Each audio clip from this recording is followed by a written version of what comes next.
जय हिंद। आज समझते हैं हम लोग 1962 के जो इंडो चाइना वार, जिसे इंडो साइनो वार कहा जाता है, उसमें भारत ने क्या क्या गलतियां की थी। देखिए, जिस तरह से इंडिया को इंडियंस, इंडिया के रहने वाले को इंडियंस कहते हैं, आयरलैंड के रहने वाले को आयरिश कहते हैं, पाकिस्तान में वाले को आतंकवादी कहते हैं, उसी तरह चाइना में रहने वाले को साइनो कहते हैं।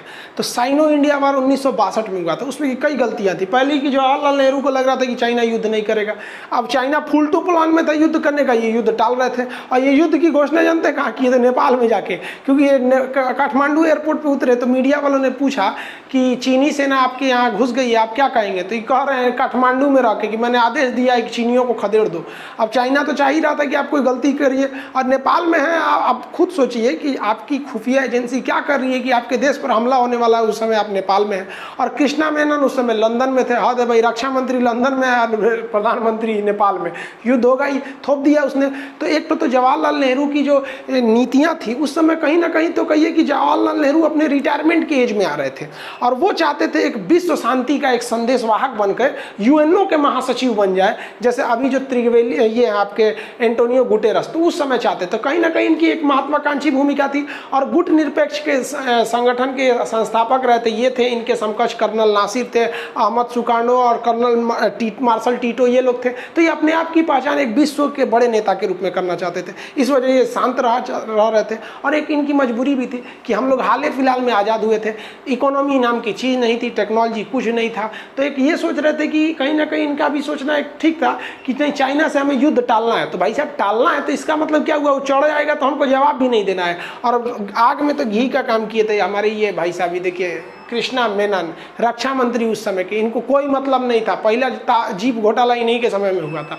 इन्होंने कहा कि एयरफोर्स और नेवी को तो आगे ही नहीं बढ़ने दिया। एयरफोर्स ने कहा कि अगर आप एयरफोर्स आगे बढ़ेगी, नेवी आगे बढ़ेगी, तो युद्ध बहुत बड़ा रूप ले लेगा, जिससे समस्या आने लगेगी। इसलिए इसे अंतर्राष्ट्रीय एक बहुत बड़ा युद्ध का रूप न लिया जाए। तो आप बताइए ना, यहाँ पर तो क्या फायदा हुआ हम लोग को अक्साई चीन गंवाने का? उतना बड़ा एरिया चले गए लोग। उस समय हमारी एयरफोर्स चाइना की एयरफोर्स से ज़्यादा पावरफुल थी। उस समय चाइना के पास इतनी टेक्नोलॉजी ही नहीं थी कि वो हिमालय पार करके आ जाता। और जब वो तिब्बत पार करेगा, हिमालय पार करेगा, तब वो लद्दाख में घुसेगा। और हम लोग की एयरफोर्स तो आज भी दौलत बेग ओल्डी में जा सकती है सब। उस वक्त भी हम लोग के पास वो अवेलेबल था, लेकिन इन्होंने उड़ने ही नहीं दिया। नेवी उस समय इतना बढ़िया रोल प्ले करती। अगर इंडियन नेवी को आदेश दिया गया रहता तो इंडियन नेवी जो है ये मलक्का स्टेट और सुंडा स्टेट को यहाँ पे पूरी तरह से ब्लॉक कर देती। ये एरिया अगर ब्लॉक हो गया तो चाइना का पेट्रोल इधर ही से जाता है, व्यापार इधर से ही जाता है। चाइना मजबूर होकर ये एरिया से उसको निकलना था। लेकिन क्या करेंगे, ये लोग नेवी को आदेश ही नहीं दिया। और हमारी नेवी उस समय बहुत ही पावरफुल थी। इसके अलावा गलतियों पे गलती, सीरीज गलती कर दिए लोग।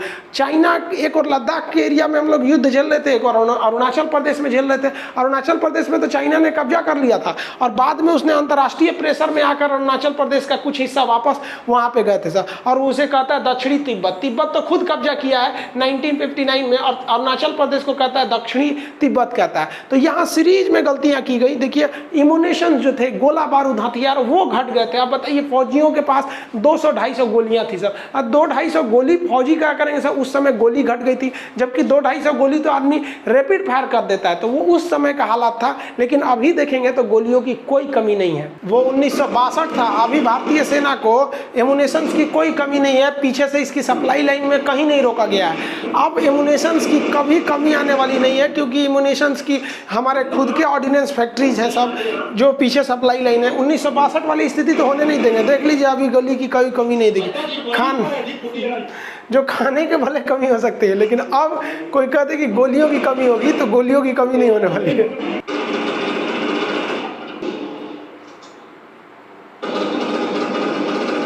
1962 में जब हमारे फौजियों के लिए गोलियां घट गई थी, तो वो बंदूक के आगे जो बैनेट लगा होता है, जिसे हम संगीन कहते हैं, ये बैनेट से लड़ाई लड़ रहे थे सब। सोचिए, वहाँ चाइनीज सब धड़ाधड़ पहुँच रहे थे सर। उनकी डिविजन्स की फौज पहुँच गई थी, और हमारी फौज को पहुँचने में काफ़ी समस्या आ रही थी। इसके अलावा जो हमारी फौज झेल रही थी, वो बैकअप सपोर्ट को, चाइना के पास आर्टिलरी का बैकअप सपोर्ट बहुत बड़ा था। उनके पास टैंक और तोप पीछे से आर्टिलरी सपोर्ट कर रही थी, और हम लोग के पास आर्टिलरी सपोर्ट के लिए कोई नहीं था। और उस समय जो अरुणाचल प्रदेश के एरिया में लेफ्टिनेंट जनरल थे, वो जवाहरलाल नेहरू के रिश्तेदार ठहरे थे। अब इनकी एक खराबी क्या थी, लेफ्टिनेंट जो जनरल थे उनको रिपोर्ट किसको करना चाहिए, जनरल को, कि क्या समस्या है, तो डायरेक्ट नेहरू को करते थे। तो एक लैक हो रहा था बीच में, जो अब नहीं देखा जाता है। हाल सोचिए 1962 का क्या था कि जब वो गए थे अरुणाचल प्रदेश स्थिति को देखने के लिए, तो वहां देखे कि सैनिक सब बर्फ में धंसे हैं, तो वो कहें कि मेरी तबीयत गड़बड़ है, हम जा रहे हैं दिल्ली इलाज करने, और आप लोग जब तक स्थिति को संभालिए। वहां हमारे ब्रिगेडियर किडनैप हो गए थे गोली खत्म होने की वजह से।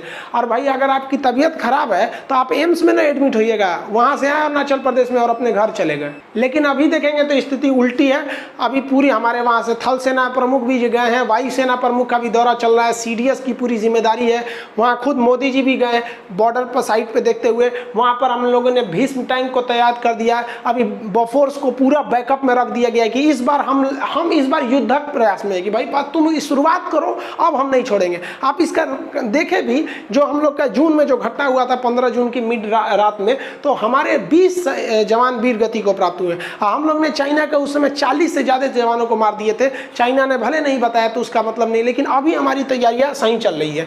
62 युद्ध की जो हमसे सबसे खतरनाक भारत से गलती हुई थी वो उसके साजो सामान की। हमारे पास ठंड में रहने के लिए इस तरह के कपड़े चाहिए नहीं थे, सामान्य वर्दियां थी।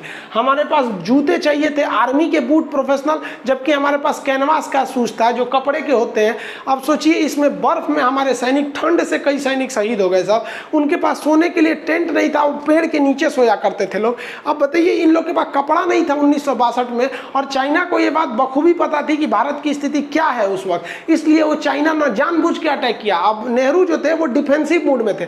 उस वक्त हम लोग के सामने एक मजबूरी भी थी, हालांकि अब ऐसी स्थिति नहीं है। हमारे सेना के पास साजो सामान की अब कोई कमी नहीं है, और बर्फ में लड़ने की तो एक अच्छा सा हम लोगों ने 1984 में ऑपरेशन मेघदूत में और 99 में कारगिल में तो अच्छा खासा प्रयास कर लिया है। और अभी आर्मी के पास उस समय जो टेंट की कमी देख रही थी, अब टेंट की कोई कमी नहीं है। आप अगर एनसीसी किए होंगे या फिर आर्मी में गए होंगे तो इस तरह के टेंट आप लगाए होंगे।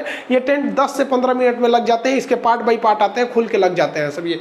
और ये टेंट लगा सकते हैं, और ठंड के दिन में लगाने के लिए एक स्पेशल टाइप का टेंट है, ये किसी भी तरह के ठंड को अंदर आने नहीं देता है। और उस समय हमारी जो सप्लाई लाइन काट दी गई थी चाइनीज आर्टिलरी की वजह से, तो हमारे सैनिकों के पास खाना नहीं पहुंच गया था। वो बेचारे भूखे पेट कैसे लड़ सकते हैं। वो भी एक कहावत भी कहा जाता है कि सेना कितना आगे जाएगी ये उसके डिपेंड करता है पेट में कितना अनाज है। तो अभी क्या है कि हर बटालियन के पास अपनी जो पर्सनल कुक और सप्लाई लाइन है वो उसको एनफ रखा जा रहा है कि भाई अगर हम लोग के पास अगर कहीं कनेक्शन कट भी जाता है तो कम से कम खाने का कनेक्शन ना कटे। और खाने को भी हम लोग इन्वायरमेंट के हिसाब से देते हैं अब आर्मी में, कि कहाँ कैसा माहौल है उस हिसाब से खाने को बढ़िया दिया जाए। हालांकि देखेंगे तो अभी चाइनीज मीडिया ने कहा था कि भारतीय सेना को खाना नहीं मिल पाता है। अजब हाल है, भारतीय सेना को खाना नहीं मिलता है। कभी किसी पंजाबी से मिलिए वो बिना घी या लस्सी या छाछ के पीवे नहीं करेगा, सोचिए जितना तो 3 टाइम खाता है और उतना नाश्ता कर जाएगा सब। अब इसको लगता है खाना नहीं मिलेगा। हालांकि एक बार हम लोग इसका खामियाजा भुगते थे लोग। कब भुगते थे? तो सेकेंड वर्ल्ड वार में। सेकेंड वर्ल्ड वार में हमारी फौज जो थी ना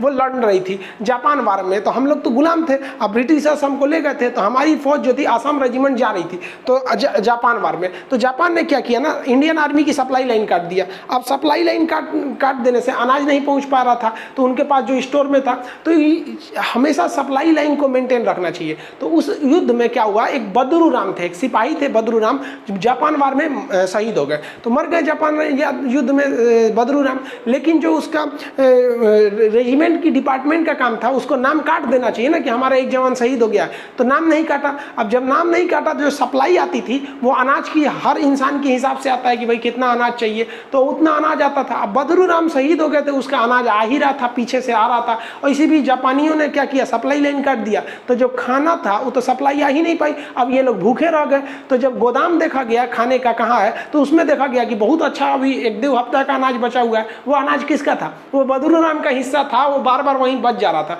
तो उससे खाना किया गया। फिर उसके बाद से युद्ध करके सप्लाई लाइन खोली गई, बाद में इंडिया आर्मी आगे बढ़ी थी। तो ये असम रेजिमेंट का गाना भी है, बदरू राम का बदन जमी के नीचे है तो हमें उसका राशन मिलता है। तो ये असम रेजिमेंट का है। तो खाना नहीं रुकना चाहिए सप्लाई लाइन को ले। तो सप्लाई लाइन भी अभी देख रहे हैं तो हेलीकॉप्टर से इंडियन नेवी एयरफोर्स सब वहां पहुंची है सप्लाई लाइन के लिए। आप सोचिए 1962 में हम लोग की स्थिति कितनी खराब थी।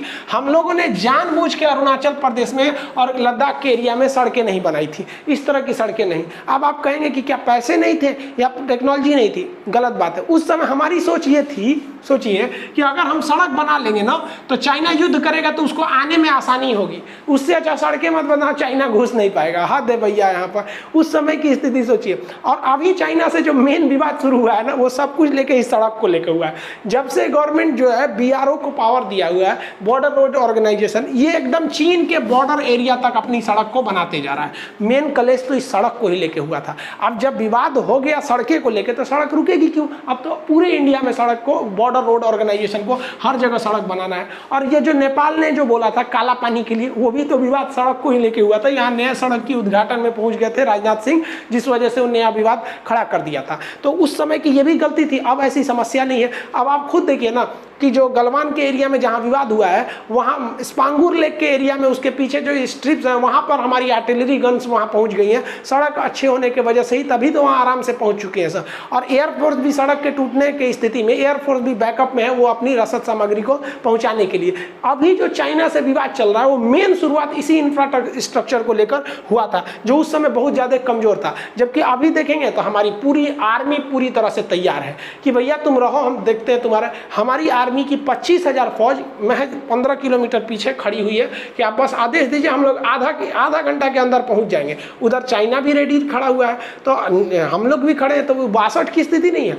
हमारे जो सेना अध्यक्ष है, उन्होंने भी कहा है कि इस बार चाइना को हमारी सेना के साथ साथ एक मनोवैज्ञानिक भी युद्ध लड़ना पड़ेगा। हर भारतीय का खून खौला हुआ है कि 1962 का ससुरा हम लोग बदला लेके रहेंगे। और हमारी इसके आर्मी के साथ पैरेलल में खड़ी है हमारी नेवी तो एकदम मूड बनाई हुई है। नेवी ने अपने विमानों को दक्षिणी चीन सागर में भेज भी दिया। चाइना ने इस पर कड़ी आपत्ति जताई थी, उसके बावजूद भेज दिया है कि अभी भाई अगर युद्ध हो गया तो हमें जाना नहीं पड़ेगा, पहले ही वहाँ हम लोग पहुँचे रहेंगे। और चाइना जो था वो हिंद महासागर में अपनी पनडुब्बियां भेजा था। चाइना भी बहुत होशियार है, वो हिंद महासागर में सोचा कि पनडुब्बियां भेज देंगे तो भारत डर जाएगा, तो कहा कि कोई बात नहीं भाई, आप यहाँ भेजिए। चाइना की जो पनडुब्बियां थी यहाँ पे मलेशिया, यहाँ पे मालदीव के पास या फिर पाकिस्तान या हिंद महासागर में, तो हमारा जो नेवी का विमान है P-8I पोसाइडन जो है, ये पनडुब्बी हंटर इसे बोलते हैं, सबमरीन हंटर, इसने डिटेक्ट कर लिया। अब चाइना परेशान है, यार हम पनडुब्बी इसीलिए यूज करते हैं कि कोई उसको देखेगा नहीं, ये पानी के अंदर घुस जाती है। फायदा क्या, जब हमारे विमानों ने उन्हें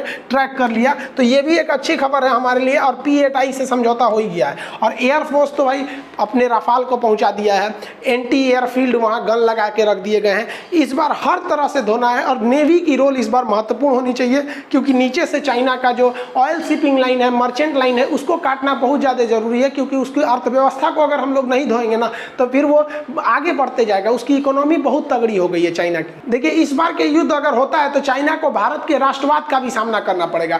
खुद इससे परेशान है चाइना की जो ग्लोबल मीडिया, उसकी ग्लोबल टाइम्स, वो खुद कह रही कि भारत जो है अभी राष्ट्रवाद के आड़ में आके ऐसी हरकतें कर रहा है। तो भाई राष्ट्रवाद कोई गलत चीज़ थोड़ी है, हमेशा आपकी दादागिरी तो नहीं चलेगी। और इस बार मोदी जी के भी गवर्नमेंट से दो पॉलिसी सही है कि एक तो इनका है कि भैया हम पीछे नहीं हटने वाले हैं, जो भी होगा। और दूसरा सबसे बड़ा प्लस पॉइंट ये है कि इनकी मेजोरिटी की सरकार है, मतलब सरकार गिरने का कोई झमेला नहीं है। मेजोरिटी का डिसीजन भी ले सकते हैं, वैसे भी एक दूसरे का सुनते कहाँ है। जो भी डिसीजन लेना रहता है अपने लेना रहता है इनको।